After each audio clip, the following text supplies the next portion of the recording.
Hello, ಮೊನ್ನೆ ನಾನೊಂದು video ಮಾಡಿದ್ದೆ. ಈ ಸಲ ಮೈಸೂರು ದಸರಾ ಫ್ಲವರ್ ಶೋ ಎಲ್ಲಿ ನಡೀತಾ ಇದೆ, ಏನೆಲ್ಲ ಅರೇಂಜ್ಮೆಂಟ್ ಮಾಡಿದ್ದಾರೆ, ಯಾವೆಲ್ಲ ಹೂಗಳು ನಮ್ಗೆ ನೋಡ್ಲಿಕ್ಕೆ ಸಿಗತ್ತೆ ಅಂತ ಹೇಳಿ. ಆದ್ರೆ ಇನ್ನೊಂದು ವಿಷಯ ಏನಂದ್ರೆ, ಈ ಸಲ ಮೈಸೂರು ದಸರಾ ಫ್ಲವರ್ ಶೋ ಒಂದ್ ಕಡೆ ಅಲ್ಲ, 2 ಕಡೆ ನಡೀತಾ ಇದೆ. ಸೊ ನಿಮಗ್ ಗೊತ್ತಾ, ಮೈಸೂರಲ್ಲಿ ಸಾಮಾನ್ಯವಾಗಿ ಎಲ್ರಿಗೂ ಪರಿಚಿತ ಆಗಿರುವಂತ ಕುಪ್ಪಣ್ಣ ಪಾರ್ಕ್ ಅಲ್ಲಿ ಫ್ಲವರ್ ಶೋ ಇರ್ತಾ ಇತ್ತು ಪ್ರತಿ ವರ್ಷ.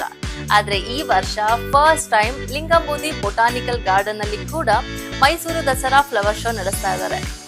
ಇಲ್ಲಿ ಸೆಪ್ಟೆಂಬರ್ 22ರಿಂದ ಅಕ್ಟೋಬರ್ 2ರವರೆಗೆ ಈ ಫ್ಲವರ್ ಶೋ ಇರುತ್ತೆ. ಟೈಮಿಂಗ್ಸ್ ಬಂದು ಬೆಳಗ್ಗೆ 9 ಗಂಟೆಯಿಂದ ರಾತ್ರಿ 9 ಗಂಟೆ. ಇನ್ನ ಪ್ರವೇಶ ಶುಲ್ಕ ನೋಡೋದಾದ್ರೆ ದೊಡ್ಡವ್ರಿಗೆ 60 ರೂಪಾಯಿ ಇರುತ್ತೆ, ಚಿಕ್ಕ ಮಕ್ಕಳಿಗೆ 30 ರೂಪಾಯಿ ಇರುತ್ತೆ. ಇಲ್ಲಿ ಸುಮಾರು 15 ಎಕರೆ ಪ್ರದೇಶದಲ್ಲಿ 40,000ಕ್ಕೂ ಹೆಚ್ಚು ಹೂಗುಡಿಗಳಲ್ಲಿ 45ಕ್ಕೂ ಹೆಚ್ಚು ಪ್ರಭೇದದ ಹೂಗಳನ್ನ ನಿಮಗೆ ಪ್ರದರ್ಶನಕ್ಕೆ ಇಟ್ಟಿದ್ದಾರೆ. ಹಾಗೆ ಹೂವಿನ ಕಮಾನುಗಳು ಮತ್ತೆ ಕಲಾತ್ಮಕ ಅಲಂಕಾರ ಜೊತೆಗೆ ಬಟರ್ಫ್ಲೈ ಪಾರ್ಕ್ ಇದೆ. ಜೊತೆಗೆ ನಿಮ್ಗೆ ಮೆಡಿಸಿನಲ್ ಪ್ಲಾಂಟ್ ಬ್ಲಾಕ್ ಕೂಡ ಮಾಡಿದ್ದಾರೆ. ಹಾಗೆ ನಿಮ್ಗೆ 60 ಮೀಟರ್ ಎತ್ತರದ ವೀಕ್ಷಣಾ ಗೋಪುರ ಕೂಡ ರೆಡಿ ಮಾಡಿದ್ದಾರೆ. So we can see Mysuru ಮತ್ತೆ ಬರ್ಡ್ಸ್ ಕೂಡ ವಾಚ್ ಮಾಡಬಹುದು. ಮತ್ತೆ musical fountain and dancing fountain ಕೂಡ ಮಾಡಿದ್ದಾರೆ.